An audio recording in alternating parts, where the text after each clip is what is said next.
Adam Smith is our guide to perhaps the most pressing dilemma of our time: how to make a capitalist economy more humane and more meaningful. He was born in Scotland in Kirkcaldy, a small manufacturing town near Edinburgh, in 1723. He was a hard-working student and very close to his mother. He then became an academic philosopher, wrote a major book about the importance of sympathy, and lectured on logic and aesthetics. He was also one of the greatest thinkers in the history of economics, in part because his concerns went far beyond the economic. He wanted to understand the money system because his underlying ambition was to make nations and people happier. Smith remains an invaluable guide to 4 ideas. When one considers the modern world of work, 2 facts stand out. Modern economies produce unprecedented amounts of wealth, and many ordinary people find work rather boring and, a key complaint, meaningless. The 2 phenomena are in fact intimately related, as Adam Smith was the first to understand through his theory of specialization. He observed that in modern businesses, tasks formerly done by one person in a single day could far more profitably be split into many tasks carried out by multiple people over whole careers. Smith hailed this as a momentous development. He predicted that national economies would become hugely richer the more specialized their workforces became. One sign our world is now so rich, Smith could tell us, is that every time we meet a stranger at a party, we're unlikely to understand what they do. The mania for incomprehensible job titles like logistics supply manager, packaging coordinator, or communications and learning officer prove the economic logic of Smith's insight. But there is one special problem with specialization: meaning. When businesses are small and their processes contained, a sense of helping others is readily available. But when everything is industrialized, one ends up as a tiny cog in a gigantic machine whose overall logic is liable to be absent from the minds of people lower down in the organization. A company with 150,000 employees distributed across 4 continents, making things that take 5 years from conception to delivery, will struggle to maintain any sense of purpose or cohesion. So Smith discerned that bosses of the specialized corporations of modernity have an extra responsibility to their workers, to remind them of their purpose, role, and ultimate dignity of their labor. Smith's age saw the development of what we'd now call consumer capitalism. Manufacturers began turning out luxury goods for a broadening middle class. Some commentators were appalled. The philosopher Jean-Jacques Rousseau wished to ban luxury from his native Geneva. He was a particular fan of ancient Sparta and argued that his city should copy its austere martial lifestyle. Disagreeing violently, Smith pointed out to the Swiss philosopher that luxury consumerism in fact had a very serious role to play in a good society.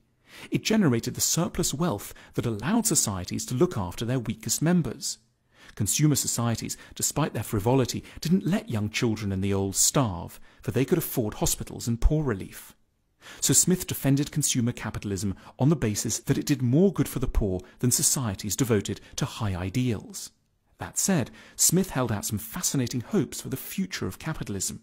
He didn't want it to stay stuck at the frivolous level forever. He observed that humans have many higher needs that currently lie outside of capitalist enterprise. Among them, our need for emotional education, for self-understanding, for beautiful cities, and for rewarding social lives.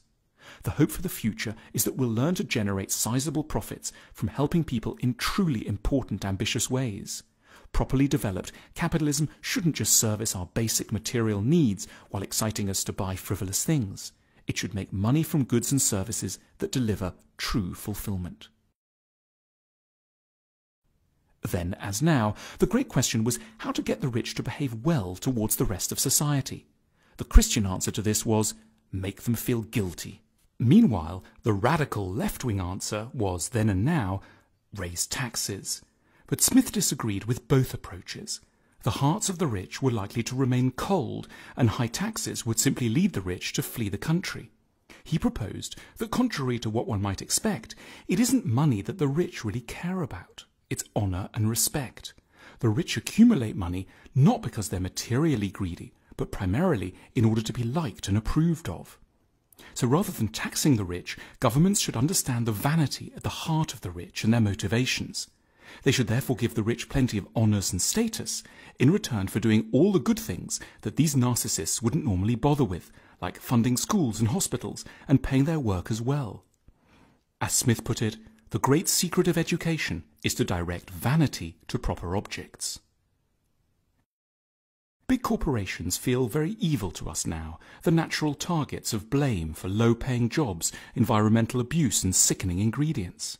But Adam Smith knew that there was an unexpected and more important element responsible for these ills: our taste.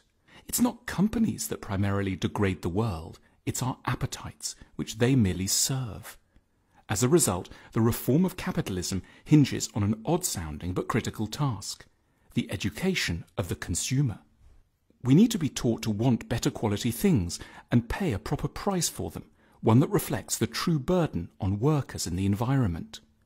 A good capitalist society doesn't just offer customers choice, it also teaches people to exercise this choice in judicious ways. Capitalism can, Smith suggests, be saved by elevating the quality of consumer demand. The economic state of the world can seem at once so wrong and yet so complicated we end up collapsing into despair and passivity. Adam Smith is on hand to lend us confidence and hope. His work is full of ideas about how human values can be reconciled with the needs of businesses.